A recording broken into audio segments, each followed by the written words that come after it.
Yomoristik xarakter, qiziqchilik chaqchaq, ili Uyg'urlarning bo'lib, ili taranchilarning mijoz xarakteriga singib ketgan, turmush odatining melodiyasiga aylanib ketgan.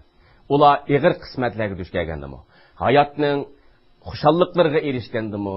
O'zining mush yomoristik xarakter orqali, qiziqchilik latifalar orqali o'zlarining orzu armonlarini, xushalliqlarini, dard alamlarini ifodalashga odatlangan. Chaqchaq ili Uyg'urlarning aql farosatining javhiri. Ularning o'tmishi va bugunining badiiy xotirasi, ularning tafakkur va inkosining mahsuli. Shu ularning mijoz xarakteri va dunyo qarshi o'zgachilikka ega. Bugungi programmamizda biz yozuvchi Olimjon Ismoilning qo'yiq milliy puroqqa ega yezi turmushi tuz sodda tasvirlangan romani Yigona dunyo ustida suhbatga boramiz. Bugungi suhbatga davlatlik birinchi darajalik yozuvchi Olimjon Ismoil afandini, Xinjiang Pedagogika Universiteti Adabiyot institutining professori, adabiyotshunos Abdubasir Shukur afandilarni taklif qildik. Biz sabbi sidam holatda xili arablik badiiy tasvirlangan. Bulardagi bir ruhiy boylikni adam tasavvur qilib bo'lmaydi. Olimjon aka, mayli sizningki povest hikoya ijodiyatingizda bo'lsin yoki roman ijodiyatingizda bo'lsin, siz shu bugungi real temalarni qalamga keldingiz. Sizning Xinjiang yoshlar o'smirlar nashriyat tarafidan yurishlik nashr qilingan Yomg'irliq kecha, Yulduzlar jimirlaydi, Alvida kulrang bino, Yig'lama qiz, Zamondoshlar, Tumonliq ufuq, Qismat, Hayot jilvasi, Otalar yo'li shundaqla biz bugun muhokama qilmoqchi bo'lgan Yigona dunyo qatorliq romanlaringizning hammasida zamonimiz kishilarining hayot kechmishi, ularning mijoz xarakteri, ularningki hayotga bo'lgan tushunchalari tuz sodda sidam holatda xili atrofliq badiiy ravishda tasvirlangan. Shunday bo'lganda bu sizning boshdan kechirgan hayot kechmishlaringiz yoki siz hamda shu siz bilan birga yashayotgan zamonimizdagi kishilarning mijoz xarakterini, ularning turmush odatini va ularning hayot tushunchalarini inchkilik bilan zansilib kuzatganligingiz bilan munosabatli qanday? Endi adabiy asarni biz bir davrning ayniga deymiz. Bo'libmi endi romandan iborat bunday jirik asarda cho'qim shu davrning umumiy qiyofati aks etish kerak. Endi men har qitim qo'lim qalam olgan vaqtimda mushu narsani o'ylayman. Mushu yashayotgan davr, men yozmoqchi bo'lgan mushu davrning qanday ifodalasam yaxshi bo'ladi? Shularni qanday tarafni yo'ritib bera olayman degan narsani ko'proq o'ylayman. Endi men va mening qurdoshlarimga nisbatan aytmoqda biz bir necha xil davrni beshimizdan o'tkazdik. Masalan, 50-yillarda bo'lsa, bu ozodlikqa tashna bo'lgan xalqimiz o'zi g'oyaga, istiqbolga intilgan, jushqun, kurashgan bir davr edi bu. Shu davrlarni yezish to'g'ri kelsa, shu davrdagi kishilarning shu ro'y altini ifodalab berish kerak.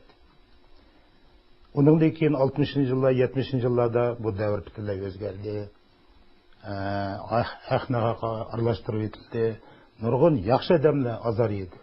Demak, biz mushu davrlarni, mushu xarakterni yaxshi tushunishimiz kerak ekan. Bo'libmi ijodiyatlar shug'ullanuvchilar. 80-yillar kelgan vaqtda nima bo'ldi deganda, davlatimizda yangi bir davr shakllandi. Demak, davrning o'zgarishi kishilarning ro'yi qiyofatiga cho'ng ta'sirlarni ko'rsatdi. Bo'libmi 80-yillardan keyingi mush islohot yechib o'tish jarayonida odamlarning ro'y dunyosida bir yengillik, u odam qiyofati bilan o'tirib chiqdi.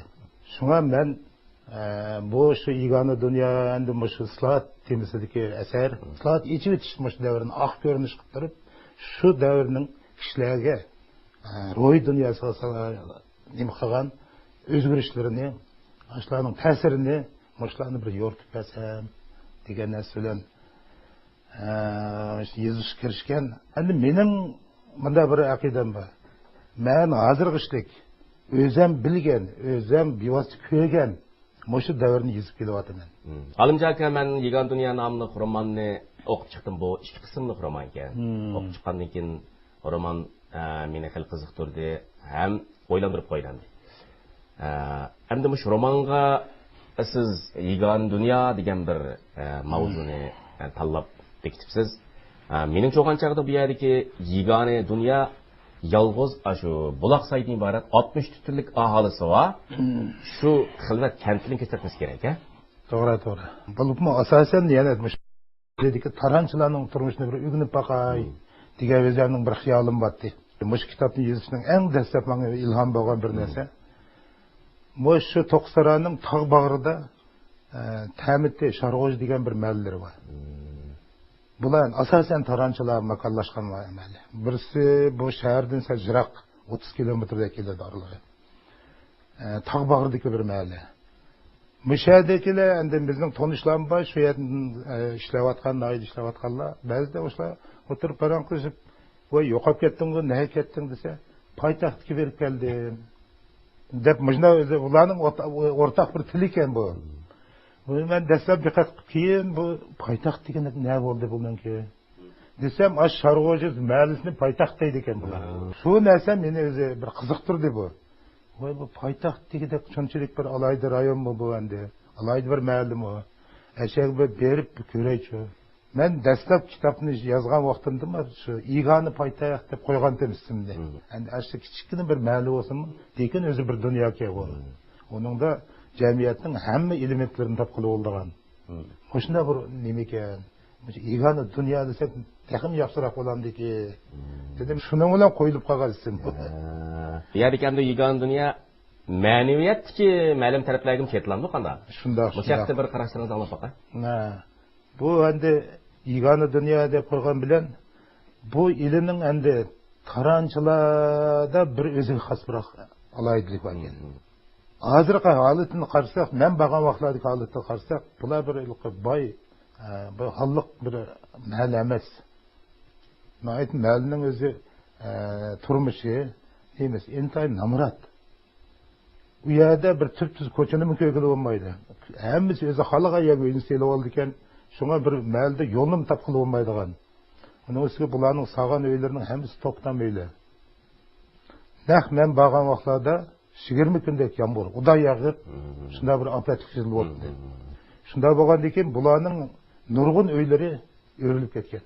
Bularga o'zining namratligi yetib turgan vaqtlarda bu bir afat bularga teximidek o'zi ig'ir bilan keltirdi turmushiga. Lekin mo'sh odamlar yana ro'y ko'tardi. Ro'y yana ko'tardi. Yana shu o'tirib o'zining qartisini o'ynayotgan, yana chaqchaqlarni qilishayotgan, ro'y bir bulardagi bir ro'y boylikni adam tasavvur qilib bo'lmaydi. Mushu ro'yalat menga qattiq ta'sir. Ixchamlangan bir badiiy ko'rinish bo'lsa kerak. Mana mushu hayotning o'zi bizniki mushu Yig'oni dunyo romanida intan yaxshi bu dehqonlarning turmushi. Bu yurtga bo'lgan muhabbat eng qattiq ta'sirlantirgan narsalarimiz. Demak, sizningki mushu Yig'oni dunyo nomli romaningizda aks ettirgan 50-60 yillik oila mushu Buloqsay kenti amaliyotda butun ili taranchilarninki, yezillarninki umumiy qiyofani aks ettirib beradigan ixchamlangan bir badiiy ko'rinish bo'lsa kerak. Bundan boshqa endi yerga Yig'oni dunyo qanday turmushdagi jug'rafiyalik o'rin jihatdagi ularning o'qotat jihatga emas, ularning ma'naviyatidagi yig'oni. Masalan, ular bozordan to'lishroq. Ularningki amiki faqat Yarmuhammadningki magazin oldi qart o'ynash orqali bir-birining raqamlarini keltirish orqali o'zaro bir-birini tushirib, shu orqali o'zining ro'yini avundirish, o'zininki ota-bobolardan o'zininki bu go'zal makonda faxrlanish hissiyoti. Uningdan keyin ma'sum tranda bo'layotgan, bu yerdagi bir yana bir xil boshqalar o'xshamaydigan o'zgacha bir xarakter. Ham uningki ro'y g'alabchilik, ham uningdagi bir xil g'ururlik tuyg'usini aytib bo'lishi. Ili taranchilarning yana ma'naviyatiga kirib tutishadigan, ma'naviyatga bir xil yig'onilik, ma'naviyatga hech kim o'xshamaydigan bir xil xoslik, o'zgachilikni ko'rsatish kerak. Abdulbasir aka Yig'oni dunyo romanida yozuvchi Buloqsaydan iborat xilvat bir kentdagi kishilarningki yangi ijtimoiy turmush davrida duch kelgan har xil ziddiyatlarni romanning asosiy syujet qurilmasi qilgan. Bu romanning tematik ideyasini ichib berishni qanday qilib o'ylagan? Bizda shu rostini aytganda haqiqiy ma'nodagi badiiy adabiyotimiz 80-yillardan keyin shakllandi desak bo'ladi. Bugungi davr adabiyotida. Chunki shundan keyin bizda islohot bo'lib, hayotimiz haqiqiy ma'noga o'tdi. Bundaqcha aytganda, mayli bizning turmushimiz bo'lsin, adabiyotimiz bo'lsin, hammasida bir xuddi ijtimoiy adolat qaror topgandek bir tuyg'u shakllandi. Bu azaltıktan keyin, tak 80-yıllık ayıca bağlılık işini takıp algan. Muşuna bir bütün memleketning muşuna bir bekinme haleti. Çeklengen rayon, Çeklengen rayon, biroq içilgandan keyin odamlarning ma'naviyatida, turmushida zo'r o'zgarish bo'ldi. Bu o'zgarish ha deganda, qiliplashib qolgan ba'zi aqidalarga ziddiyat shakllantirdi. Mana mushu hayotning o'zi bizniki mushu Jigana Dunyo romanda intan yaxshi. Bu dehqonlarning turmushi. Amaliyotda bu Olimjon akamning yozayotgani ili taranchilarning bir turmushi bo'lgani bilan bu shu ahvolning o'zi har bir yurtda, bizning milliy yezlarimizning hammasida o'rtaq ahvol. Masalan, mushu bir yezda biz ko'rdik Noyadnay Iroq, xilvat bir joy. Turmush sharoiti qiyin. Odamlar najabalik yashaydi. Hatto to'qmi yo'q. To'qmi yo'q. Ammo bu odamlar o'zgacha. Bu hayotga azaldan qanoat bilan qarab kelgan. Dunyoni muhabbat bilan so'ygan odamlar bu. Hatto yerdagi bir tal giyani, bir tal toshni so'ydi. Xuddi odamlarni so'ygandek. Ammo bu shunday bir sharoitda bir to'lqin keldi bu yerga. Islohot keldi. Yezlarni ko'chiramiz dedi. Bu yana sayohat rayini qilamiz dedi. Ajoyib ishlar. Bu qanday o'ylasa bu odamlarning ideyasidan o'tmaydi-da. Eng muhim masala nima bo'ladi desa, birsi yagi bo'lgan muhabbat. Ilmiy soxtin davomlashib kelayotgan. Bu odatdagi bir mening mallam yaxshi deydigan muhabbat emas. Bu ruhiy vatan muhabbati bu. İntayin çoğur muhabbet bu. Dehqon için aytganda. Bu aşı muhabbetni hammadan cheksiz biladi. Shuning uchun u deydi, ota-onamning ruhi mishaditi deydi. Bu davatgan gap nimaga desa, ashuni qattiq aytayotgan narsa. Shundan keyin bu hayotning eng qimmatli ma'nosi haqida o'ylangan bo'ldi bu odamlar. Qalbida ashu zidiyat kelib chiqadi. Asos tematik mushada asarlar. O'sha ma'sum taraf obrazda eng gavdali aks etadi. Bak suyumlik bu obraz. Bu bir xilvat shu buloqsay deydigan bir yezni tanlab olganda qilgan bilan amaliyotda bu bizning cho'ng bir ijtimoiy temini badiiy yo'llar yoritishimizda intayin aktiv rol o'ynaydigan bir ko'rinish bu. Shunday qarayman. Demak, bular zamonaviy madaniyatning bostirib kirishi bilan o'zlarininki urf-odatini, madaniyatini qanday saqlab qolish masalasi, yangilik qanday yuzlanish, isloh qanday yuzlanish masalasi bu xili atrofda yoritilgan. Siz romanda tutuqqan yuqoridagi asosiy personajlarning prototipi va shu romanda tasvirlangan xilvat kentningki makon xoslik haqida ko'raman do'stlarga bir ushur berib o'tgan bo'lsangiz. Men bag'an shu ikki mahallada endi shu odamlarning hammasining tipi bor. Naq men shu Sharg'o'j degan mahallaga borsam, yana boshlab chiqqan odamlar ko'rib baqana ashlar o'tirdi ana deb ashliq do'konning oldini ko'rsatib qo'ydi. Tabii qarayagaç mı? Yarining dükkanının aldı. Eşed başla deb tushga yaqin chiqsam degandek eşedi bir ish tutib qarayagaç ekan. Shuning ostida bir to'p odamlar o'ltirdi. Ber paqaychi deb borsam hammasi shu qart o'ynab o'ltiribdi bular. Aşı elekning obrazining prototipi eşedni olgan men. Endi bularningki nima desek beka bo'lgandek yillar chiqdi shu. Çakçak qilishdi, shuna yumor aytishdi. Onundan boshqa qart o'ynaydi. Andan keyin bularning shu yurtga bo'lgan muhabbatdan odam aqlayran qildi. O'zining shundan namrat bir yurtini ajoyib cho'ng biladi ekanda. Mening bir doktor og'inam bor. Shu paraq berdi menga. Bir qitim shu Sharg'o'jdan bir kesilmish doktorxona bizda yotgan deydi. Yotgan vaqtida bu mushaning doktorxonaning qaynoq suyini ichkilanimi deydi. Bo'lmaydi, ta'mi yo'q ekan bu qaynoq suvning.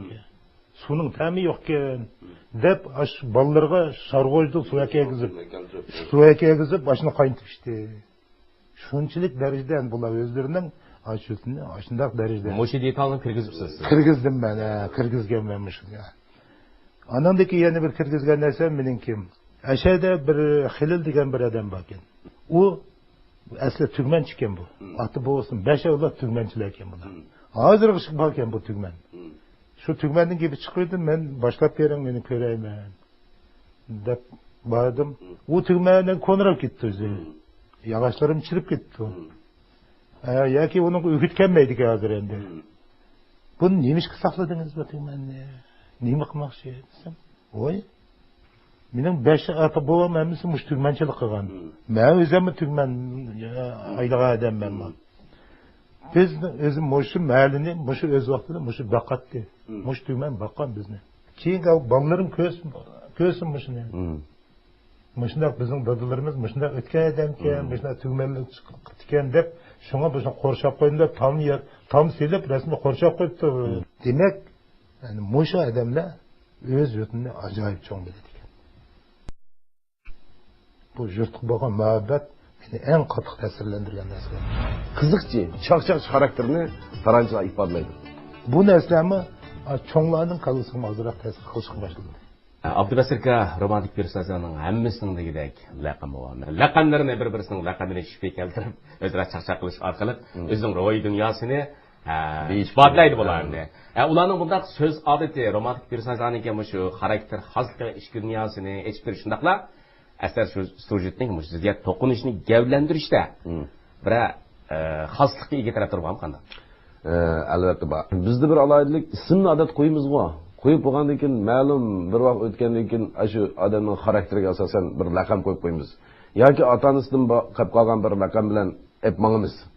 Bu uning shu hayotni qanday so'yganligi, hayot qanday muomala qilganligi bilan munosabatli narsa. Masalan, o'xshim qaraylarma turpan taraflarda laqamni qanday ishlatsa xuddi bir jamiyatni, familiyani ayırmakçı bo'lgandek. Familiya o'rnida ishlatadi. Masalan, uzun beklar deydi, yo'g'on boshlar deydi. Avlod to'rpaqlar deydi, bunda ketadi. Ammo g'uljida qanday qiladi? Bunda odatlik turmush, hayot dialoglaridimi, mo'shuni keltirib, ilk o'zining qiziqchi, chaqchaq xarakterini taranchilar ifodalaydi. Men bir ish qo'yliqqan. Shu Lopnurda mau burun o'rdak degan kishiniki Nevrisi bilan uchrashib qoldim. Bu qanday ismdi bu deb men kallamda o'tmay yuradi. Supurga palto deb qo'ydigan. O'rdak deb qo'ydi ekan deb so'rasam, asli buvamning ismi o'rdak emas edi. Osmonti. Ammo bu so'z uzishga bek usta ekan deydi kishi vaqtda. Shuning qarab o'z cho'ng dadamning dadasi voy o'rdakdek bolam bu, o'rdak deb qo'yibgan, qog'allar bu laqab qo'yib, shuninglar o'rdak bo'lib qolgan deydi. Shundaki o'rdaklar deb bir laqab bo'lib turadi. Ashundan mang'ir ekan. Ammo og'alarda shu har bir hayotning bosqichlari, shu kundalik turmushdagi odatdagi dialog, shu hayot ko'rinishlarigacha hammasida aks etib turgan gap bu. Faqat taranchilar o'zlari ko'ngilda tushundi buni. Sirtdan kelgan odam biz damalliq tushuna olmasligi mumkin. Bu ularning qiziqchilik, shunday yumoristik, hayotni ajoyib muhabbat bilan suyadigan shunday bir xarakter bilan munosabatli bo'lish kerak deb o'ylayman. Tafakkuri bilan. Shuning uchun bu yerda taranchini yozgan ekan olimcha ekan cho'qim bu laqamni taranchi shu personajlarning har birisining ismi o'rnida intayin joyida ishlatmasa bu taranchining xarakterini aks ettirib bo'lmaydi. Shunga mening qarashimda bu intayin muhim halqa. Olimcha ekan buni favqulodda diqqat qilgan. Romanniki shu personajlarning butun o'ziga xos turmush, hayot ko'rinishini aks ettirishda bu kammas bo'lmaydigan bir detal. Buni olimcha ekanlar inchki bayqagan. Shunga bu odatdagi bir laqam emas. Bu bir cho'ng madaniyat hadisi. Shunday qarayman. Demak, shu laqamlar orqali ularning asl xosliklari orqali asarga sujet liniyasi, asarga zidiyat to'qinishi, personajning xos xarakter alayliklari shunday iç berilgan gavdalik tabiiy sodda ravishda naiti bir xil o'zgacha xosliklar iç berilgan. Olimchaki romanda Ma'sum Taranga o'xshash Nomurod, Bekinma, sodda ammo ro'y g'olibchilik ideyasi kuchli kishilarning obrazi yaratish bilan birga yana Buloq Soyga xizmatga kelgan yezi boshlig'i Isrofildan iborat bu islat ro'yiga boy ang tafakkuri yengilib ega bo'lgan bu xil personajlarning obrazini yaratibsiz. Ma'lidagi do'konchi Yarmuhammadning obrazini shu yengillikqa intilish, o'zining shu ma'lisi mumkin bo'lsa bir qanqib chiqitish, shu hozir qoldi o'zgartishlik bunda ideya bu Yarmuhammadningki bu xarakterida ideyasidan bu bor. Endi siz mushundaq bir xil qarim-qarshi tushdagi personajlarning xarakterini yaratish orqali qandaq bir xil qimmat qarashini ifodalamoqchi? Mening ifodalamoqchi bo'lganim bu islohot davridagi mush yezning qiyofati, mush kentning qiyofasini yani yoritib berish. Endi bu jamiyat bir izda to'xtamaydi. Cho'qim taraqqiy qilish kerak. Endi keyin bu islohot etish yo'li qo'yilgandan keyin hukumat, partiya hukumatning bundan ko'ngil bo'lishi kuchaydi. Endi Ошаның абалын өзгертейлі деген нәрседен дәстап та бұл мәліні көчерішіне ойлашқан. Төбәнгі көчервич, мәлі тарап көчервич. Lekin bu çoğunlar unumaydı katlayın. Köşmeyiniz biz. Hatta ben kitapta gösterdim romanda. Ayının şujesi mi geldi? Kelip hizmet işleydi. Açmasım taradı. Şujenim kötü deydi. Şunun diken bu partiyalı hükümet mi? Boptu bir yanende. Özgerteyle, terak kıldıraylı. Bu halatı yaşamasın. Diyen neslen, bu yezdiğe yeniden şancan olup gelgen, sıkapıl neymiş ya, yani sen derip aşağıda hizmet işlep, aşağının bir özünün baylığıdın, özünün özelliğinden paylanışını, bunu kelgendeki şunu köprek kalıdı. Şu arlıklarda yarı, Katarlık, boşkende yaşladı mı, ançının sırtlağı çıkan bula, şehir mi köyde, o yedik özgürüşlerini köyde bu. Körüp bularının kalısı değil mi? Bizim kıpbaksak olurdu olmuşsun akşamı ya. Diyen neyse buların kalısı mı kilişki başladı. Muşla sırapıl, muşu yaşlığı yönünüp.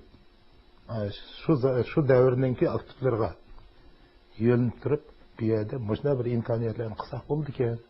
Diyen neyse ahirida çakırıp, bayına ekilip, uzun ağacımına ekilip. Çünkü onların onu kıgıda mağduru yok. Onda iktisadi yok bunun yezinden ki. Şuna bular ahirida çakırış arkalık yol koyalaydı. Yol koydu, ne oldu? Nurgun edebiye orlaştı. Ular kolları pulu köydü. Burunku okşumu de bu. Bu neslemı çoğunlarının kalısını azırak tesir kılışkı başladı.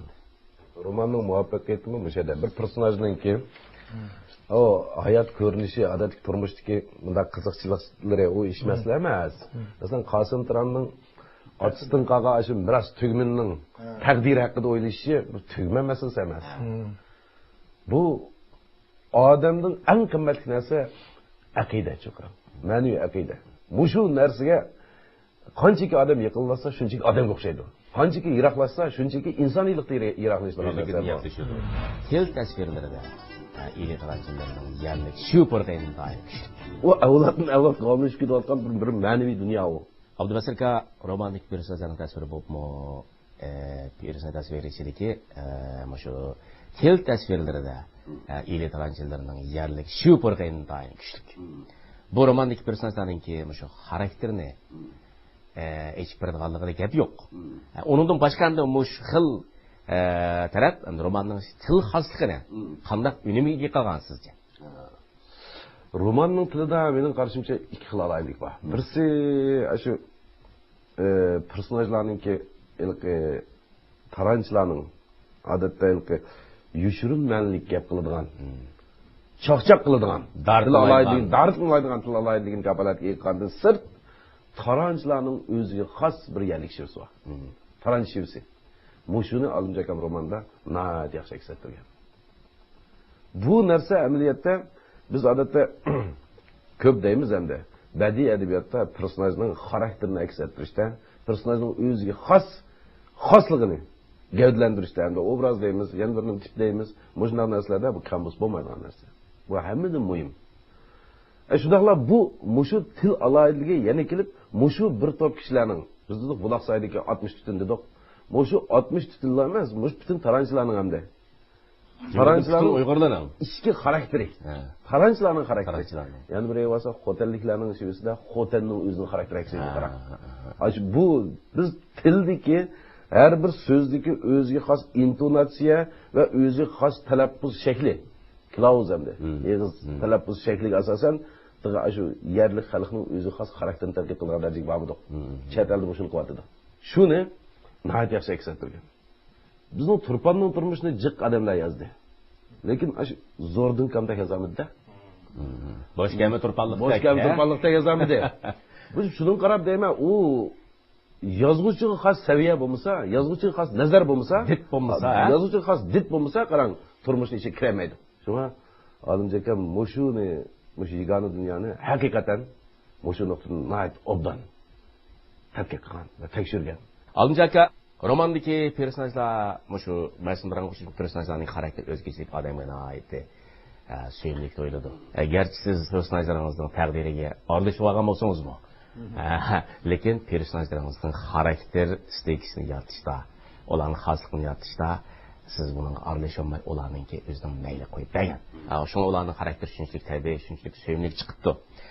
Shu romandagi personajlarga hatto ijobiy salbiy degan tamg'ilimi besilmaganda, bularda biz yomon personajni bilan topolmaymiz. Buningdagi jalol bo'lganimiz u qamxo'r, ikkinchi darajasini yeydi-ku. Vaqalik ziyat to'qinishi personajlarning ichki dunyosidagi kurashning ritmi bo'yicha rivojlanib boradi. Romandagi mushtarak antisining boshqa asarlaringizdan farqlanadigan bir alaylik muqaddas qolgan. Men bularga ko'proq aralashsam, bu o'zi ularning xarakteri butunlay o'zgarib ketadi. Shunga ularni men amalning barcha o'zlari yo'l tepib maqtagan qilib, mushuna qilishga tirishdim.